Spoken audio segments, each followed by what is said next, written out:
당시에는 신부들은 해로운 존재들이다, 부르주아다, 일하지 않고 기도만 하면서 남의 돈을 갖는다, 이런 식으로 말하는 이들이 있었는데, 여러분 안녕하세요. 오늘은 이중직 목회와 관련해서 조금 더 깊이 들어가 보자 합니다.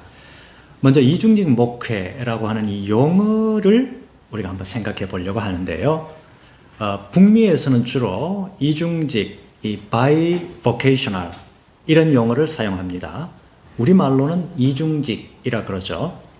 반면에 이 영국에서는 이중직, 다시 말해서 bivocational 이 단어보다는 자비량이라는 단어를 더 선호하는 편입니다. 이 자비량은 영어로 self-supporting 그렇게 되어 있죠. 그래서 자비량 목회, self-supporting ministry, 또 자비량 목회자, self-supporting pastor, 이런 단어가 일반적으로 영국에서는 그렇게 사용됩니다. 그동안 우리 국내에서는 이중직이라는 용어가 사용되어 왔지만 최근 들어서 이 자비량, self-supporting이라는 이 단어를 우리 교회의 공식적인 용어로 사용하는 것이 좋다, 이런 의견이 대두되고 있습니다. 그 이유는 한 두 가지 정도로 생각해 볼 수 있는데요. 먼저 이 이중직이라는 용어 자체에 목사직과 세속직, 이 두 직을 동시에 수행한다라는 그런 의미가 내포되어 있어서 목사라고 하는 이 목회직의 정체성, 이것에 혼란이 야기될 수가 있다는 거죠. 두 번째 이유는 그동안 한국교회에서 목회직을 세속직과는 구분되는 조금 독특한 영적 권위를 가진 직으로 이해해 왔죠. 그런 관계로 인해서 이중직이란 용어가 목사가 목사직 외에 다른 직, 즉 세속직을 함께 가진다고 하는 그 사실이 조금 부정적으로 여겨질 수 있다는 점 때문에 이중직이라는 용어보다는 이 자비량이라는 용어를 더 사용하는 것이 좋다라는 의견이 대두되고 있는 그런 이유라고 하겠습니다. 반면 자비량이라고 하는 용어는 목사직과 세속직을 동시에 수행한다라고 하는 이 사실에 초점을 맞춘 용어가 아니죠. 목사가 스스로 경제적으로 자립한다, 자급자족한다, 이 측면은 사실 조금 더 긍정적이고 적극적인 측면, 이 측면에 초점을 맞춘 용어가 바로 자비량이라고 하는 용어죠. 자, 그래서 이중직과 자비량, 이 두 용어와 관련해서 우리 문화에서 다소간 이 부정적인 뉘앙스를 풍길 수 있는 이 이중직이라는 용어를 사용하기보다는 보다 긍정적 의미를 내포하고 있는 이 자비량이라는 이 용어를 사용하는 것이 좋다라고 하는 이 견해가 어느 정도 설득력을 가질 수가 있습니다. 그런데 제가 속해 있는 우리 예장 통합교단에서는 이중직이라는 용어가 아니라 자비량이라는 용어를 공식적인 용어로 사용하자고 논의된 바가 있습니다. 자, 근데 그렇다고 해도 고려해야 할 문제는 아직 남아 있습니다. 그것은 현재 북미를 비롯해서 유럽 여러 교회들, 세계 교회에서는 이 자비량 목회, 다시 말해서 self-supporting ministry, 이 용어보다는 이중직 목회, bivocational ministry라고 하는 이 용어가 더 일반적으로 사용되고 있다는 사실입니다. 그러므로 우리가 자비량, self-supporting이라는 용어를 사용한다고 하더라도 세계교회와 함께 이 주제에 관해서 대화할 경우에는 세계교회가 보편적으로 사용하고 있는 용어, 다시 말해서 bivocational, 이중직이라는 단어를 사용해야 한다는 거죠. 이 bivocational이라는 이 단어를 우리 한글로 표기할 경우에 이중직이라고 표현되어 왔지만, 그러나 이제 이것을 이중직이 아니라 이중소명이라고 우리가 번역할 수도 있습니다. bivocational, 즉 우리말 단어인 이중직이라는 용어가 다소 불편하게 들린다면 이 bivocational이라는 이 영어 단어를 이중소명으로 표현하는 것도 한 방법이라고 여겨진다는 거죠. 이중직 목회는 크게 세 가지로 구분할 수가 있습니다. 첫 번째는 목회직을 수행하면서 동시에 교단이나 연합기관의 직을 겸하는 경우죠. 두 번째는 목회직을 수행하면서 동시에 세속직을 수행하는 경우입니다. 마지막 세 번째는 교회나 기독교 기관 등의 목회를 하지 않고 세속직 자체를 목회직으로 이해하고 사역하는 경우입니다. 이 중에서 두 번째 경우, 이 경우가 자비랑 목회를 논의함에 있어서 가장 큰 비중을 차지하고 있죠. 그것은 지금까지 이 목회직을 하면서 동시에 세속직을 수행하는 이 경우에 이 자비랑 목회자가 자비랑 목회 논의에서 대부분을 차지하고 있기 때문에 그렇습니다. 그리고 세 번째 유형, 교회나 기독교 기관의 목회를 하지 않고 세속직 자체를 목회직으로 이해하고 사역하는 이 경우는 천주교에서 얘기하는 노동사제 개념과 유사한 그런 유형입니다. 노동사제라고 하는 것은 20세기 중반부터 특히 프랑스에서 노동자와 함께 생활과 노동을 하면서 전도에 힘쓴 그런 사제를 가리키는 말인데요. 얼마 전에 95세의 일기로 세상을 떠난 프랑스 출신의 가톨릭 사제 두봉 주교가 있죠. 이분은 우리나라에서 거의 70여 년 동안 사목 활동을 한 걸로 알려져 있습니다. 2022년 1월 26일 유퀴즈 온 더 블록이라는 이 프로그램에도 출연한 바가 있죠. 이분이 옛날 신학생 시절에 노동사제가 되고자 했던 분입니다. 신학교 시절에 이 두봉 주교가 노동사제가 되고자 생각했던 이유가 있다고 합니다. 당시에는 신부들은 해로운 존재들이다. 부르주아다. 일하지 않고 기도만 하면서 남의 돈을 갖는다. 이런 식으로 말하는 이들이 있었는데 그들이 바로 공산주의자들이었다고 하는 거죠. 당시 공산주의자들이 반종교 활동이 활발했던 그런 시대였다고 합니다. 그래서 몇몇 신부들이 이런 생각을 하죠. 왜 우리가 교인들에게서 생활비를 받아야 되냐? 스스로 우리가 노동자처럼 살면 되지 않느냐? 뭐 이렇게 해서 평일에는 노동을 하고 또 토요일과 일요일에는 본당에서 사목 활동을 하는 이런 이 노동사제 조직을 만들었던 것입니다. 당시에 이 신학생이었던 이 두봉은 이 문제로 지도신부와 많은 대화를 나누었다고 하는데 결국에는 이 노동사제에 대한 생각을 접었다고 합니다. 왜냐하면 천주교 신부들에 대한 이 공산당의 비판이 한편으로는 일리가 있는 말이지만 그런 비판의 뿌리에는 공산당의 이 계급투쟁 이론이 거기에 들어있고 그렇게 그 계급투쟁 이론에 근거해서 하는 주장은 우리 기독교 정신과 맞지 않다. 오히려 계급투쟁론이라고 하는 이데올로기에 젖어드는 것이 우려스럽다. 이 때문이었다고 하죠. 그 대신에 이 두봉은 이 선교사제가 되기로 하고 파리 외방전교회에 입회를 했고 6.25 전쟁이 끝난 직후에 당시 세계에서 가장 가난하고 어려운 나라 우리 대한민국에 파견되어 왔다는 겁니다.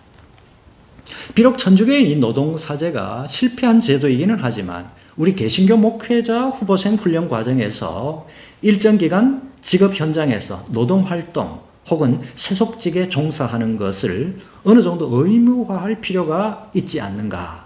제가 그렇게 생각을 해봅니다. 왜 그런가 하면 그동안 목회 현장에서는 목회자가 일반 성도들의 삶에 대한 이해도가 너무 떨어진다. 이런 말을 계속해서 들어왔기 때문입니다. 그러므로 목회자 혹은 예비 목회자가 일정 기간 일반 성도들의 직업 현장을 직접 체험해 보는 것은 상당히 세상을 경험하는 또 세상을 이해하는 데 있어서 소중한 기회가 될 수가 있기 때문이죠. 또한 이런 제도는 기존의 목회자에게도 긍정적 기회로 작용할 수가 있습니다. 목사 재교육 차원이나 혹은 목사 안식년 기간 이런 기간을 활용해서 일정 기간 세속직에 종사할 수도 있을 것입니다. 자, 그렇다면 목회자가 이중직 혹은 이 자비형 목회를 하려고 할 때 세속직 가운데 어떤 직을 추천할 수 있을까요? 목사는 궁극적으로 영적으로, 사회적으로, 신체적으로 사람들의 웰빙, 안녕에 도움을 주는 사람으로 인식되고 있습니다. 그러면 이 이중직 목회를 수행할 때 선택할 수 있는 세속 직업은 특정 직에 제한될 수는 없을 겁니다. 사람들을 타락한 삶으로 이끄는 일이라거나 혹은 사행성을 조장하는 일이 아닌 이상 어떤 직이라도 가능할 거라 바로 그 말이죠. 실제로 목회 현장에서는 이중직 목회자가 목사의 품위를 유지할 수 있는 직업을 선택할 필요가 있다. 이렇게 말합니다. 물론 여기서 품위 유지라고 하는 말은 영적 안내자 혹은 도덕적 안내자로서의 목회자 이미지에 부정적 영향을 끼치지 않는 그런 직을 선택할 필요가 있다는 말이죠. 그렇다면 이중직 목사가 선택할 수 있는 세속직에는 어떤 것들이 있을까요? 알바 형식의 시간제 일에서부터 어느 정도 직업 안정성이 보장된 일도 있을 것이고 혹은 창업하는 형태도 있을 것입니다. 교사나 의사나 법률가, 노무사 같은 이 전문직에 종사하면서 목회를 수행하는 분들도 있습니다. 택시 운전사나 보험 설계사, 자동차 영업 이런 직업을 수행하는 이중직 목회자도 있습니다. 또한 창업하는 형태의 세속직으로는 분식집을 하거나 떡볶이 카페 같은 또 커피, 카페, 또 음식점, 빵집, 서점, 디자인 회사 이런 일들을 하는 다양한 분들이 있습니다. 최근 들어서는 장례 지도사, 반려동물 장례 지도사, 웨딩 플래너, 놀이 치료사, 음악 치료사 이런 일들을 동시에 수행하는 그런 이중직 목회자도 있습니다. 어떤 직을 수행하든지 간에 자신이 잘할 수 있고 자신의 달란트를 잘 발휘해서 사람들에게, 이웃에게 선한 도움을 줄 수 있는 직업이라면 어떤 직도 선택할 수가 있겠죠. 그런데 상당수의 이중직 목회자는 이중직 목회를 수행함에 있어서 자신이 속한 교단 총회나 노회에 구체적인 도움을 받지 못하는 가운데 있습니다. 최근 들어서 상당수의 이 교회 개척인 이 이중직 목회를 근간으로 하고 있습니다. 이처럼 작은 교회 목회자들 상당수가 이중직 목회를 시행하고 있기 때문에 교단 총회나 노회는 이를 적극적으로 지원하는 방안을 마련할 필요가 있겠죠. 천주교의 신부나 불교의 승려와는 달리 개신교 목사는 목사이자 동시에 한 가정의 가장으로서 가족 부양의 책임이 있습니다. 그런 점에서 이중직 목회자가 자신이 수행하는 세속직에서 획득하는 재정 수입을 가족의 생계와 목회 활동을 위해 사용하는 것은 어찌 보면 당연한 일이라고 할 수 있겠습니다. 그럼에도 불구하고 이중직 목회 논의가 목회자의 생계 문제에만 초점을 맞출 수는 없겠죠. 그것은 목사가 가진 소명, 목회로서의 부르심이 있기 때문에 그렇습니다. 이 사실이 곧 이중직 목회가 선교형 교회와 만나는 그런 지점이라고 할 수가 있겠습니다. 선교형 교회는 교회가 하나님으로부터 파송을 받았다. 이 인식에 토대를 두고 있죠. 사역의 주체는 교회가 아니라 하나님이시다.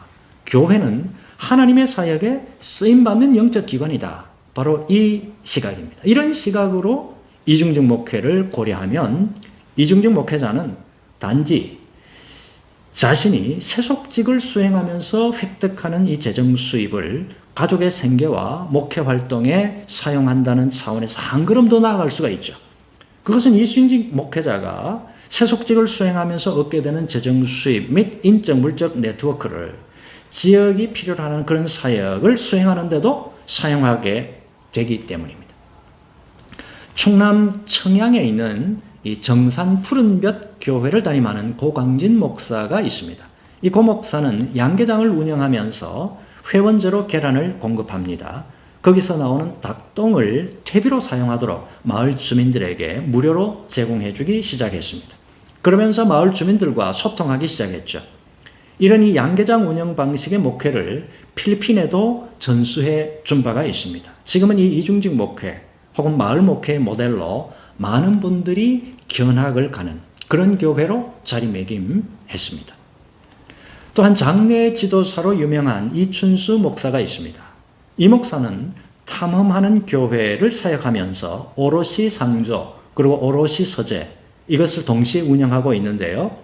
장례 지도사로 오롯이 상조의 이 대표인 이 목사는 개신교 목사로서 서울시의 무연고 혹은 고립사한 분들의 공영장례라 그러죠. 공영장례에도 참여해서 그 장례를 돕고 있습니다.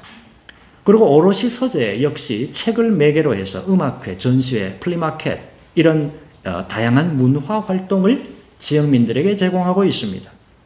이 외에도 전통적인 목회 방식과는 다른 다양한 방식의 이 이중직 목회, 자비력 목회를 수행하는 목회자들이 계속해서 늘어나고 있습니다. 교회가 특정 지역에 존재하는 이유는 단지 그 교회를 성장시켜서 교회 자체의 세를 과시하기 위한 것이 아니죠. 오히려 교회는 하나님으로부터 해당 지역에 파송된 거죠. 그래서 그 파송된 그 해당 지역의 사회의 영적, 사회적, 문화적, 신체적 안녕과 삶의 질을 향상을 도모하기 위한 그런 과제를 부여받은 거라고 말할 수가 있겠습니다. 이런 인식 위에서 교회가 해당 지역을 위해서 존재한다라고 하는 사실을 실제 사역을 통해서 보여줄 필요가 있다고 하는 얘기입니다. 지금까지의 이 이중직 목회, 자비력 목회가 단지 재정 수입뿐 아니라 전도의 접촉점 마련, 또 다양한 인적 네트워크, 이런 것까지도 형성할 수 있었다. 이 사실을 우리가 기억을 하면 이중직 목회자는 현 시대가 요구하는 선교형 교회를 향한 노력을 통해서 새로운 목회 사역의 장을 형성해 나갈 수가 있을 것입니다. 자, 이제 끝으로 은퇴하는 목회자 수에 비해서 졸업하는 신대원 졸업생 수가 월등히 많은 현 상황을 고려하면 향후 이 이중직 목회, 자비력 목회는 점점 더 중요한 목회 유형으로 우리 한국 사회, 한국 교회에 자리 잡게 될 걸로 보입니다. 모쪼록 자격을 갖춘 이중직 목회자들이 더 많이 나와서 하나님 나라 건설을 위해서 귀하게 쓰임받는 목회자들이 더더욱 많아질 수 있기를 바랍니다. 본 영상이 현재 이중직 목회를 수행하는 이중직 목회자 여러분에게 새로운 활력을 전하는 그런 계기가 될 수 있기를 바랍니다. 감사합니다.